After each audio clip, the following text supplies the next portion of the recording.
Crispy baby corn, যেটার স্বাদ কেমন হয়েছিল আমি সেটা ভিডিও লাস্টে বলবো। তো চলো কীভাবে বানাবে আগে দেখে নাও। একদম কচি কচি কিছু ভুট্টো নিয়ে নিয়েছি আমি এখানে।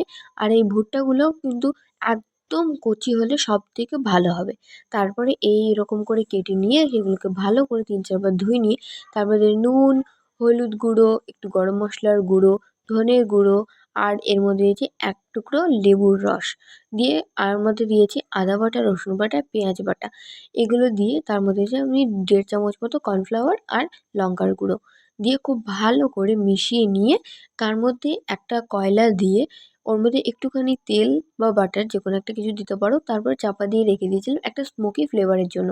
তারপরে কিছুক্ষণ পর ঢাকা তুলে তার মধ্যে দিয়েছি আমি এখানটায় বেসন আর ময়দা আর একটু একটু করে জল দিয়ে বেশ ভালো করে মিশিয়ে নিয়ে এগুলো লো আঁচে ভেজে নিলে রেডি আমাদের ক্রিসপি বেবিকর্ন। আর খেতে হয়েছিল দারুণ।